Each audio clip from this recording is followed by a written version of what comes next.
வருகின்ற சட்டமன்ற தேர்தலில் நீங்கள் தற்பொழுது போட்டியிட்ட தொகுதியோட அதிகமாக கேட்பீங்களா? அது அந்த நேரத்தில் உங்களுக்கு தெரியும், முன்கூட்டி அப்படி சொல்ல முடியாத.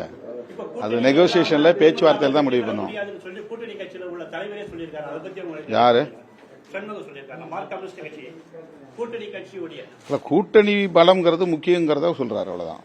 ஒரு அணி வெற்றி பெறுவதற்கு கூட்டணி கட்சிகளும் முக்கியம். திமுக தனிப்பெரும் கட்சியாக இருந்தாலும் கூட உடன் இருக்கக்கூடிய கட்சிகளின் துணையோடு அந்த கூட்டணி வெற்றி பெறும், திமுக ஆட்சி வரும். அதுதான் அதனுடைய பொருள். சட்டமன்ற தேர்தலில் கூட்டணிகள் மந்திரி சபையில் இடம் உண்டா? அதை பற்றி உங்கள் நிலைப்பாடு? இது குறித்து நான் ஏற்கனவே பல முறை பதில் சொல்லிட்டேன். கூட்டணி ஆட்சிங்கிறது எங்களுடைய திட்டங்களில் ஒன்று, இலக்குகளில் ஒன்று, நிலைப்பாடுகளில் ஒன்று. ஆனால் அதற்கான சூழல் தமிழகத்தில் இன்னும் கனியல. அது கணிகிற வரையில் இதை பற்றி நாம் பேசுவது பொருத்தமாக இருக்காது. ஹெச் ராஜா நேற்று பேட்டி என்ன சொல்லிருக்காருன்னு கேட்டீங்கன்னா, நீங்க ஒரு சமூக விரோதியும் முருகனுடைய இதை நடத்தப்படாதுன்னு சொல்லி நீங்க கோர்ட்டு கூட போனாலும் போவீங்க அப்படின்னு சொல்லுங்க. அவரே தூண்டி விடுறாரு நினைக்கிறேன். எனக்கு அப்படி ஒரு ஐடியாவே கிடையாது.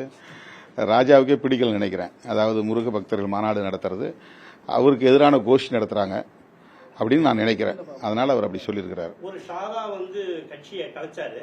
இப்ப அமித்ஷா வந்திருக்காரு. அமித்ஷா 2026 திமுகவுடைய வீட்டுக்கு அனுப்பிடுவாரு சொல்லியிருக்காரு. யார் சொல்லியிருக்கிறது? ஹெச் ராஜா சொல்லியிருக்காரு. அவரு 25 வருஷமா சொல்லிட்டு இருக்கிறாரு, 40 வருஷமா சொல்லிட்டு இருக்காரு. அவர் கனவு ஒருபோதும் நனவாகாது.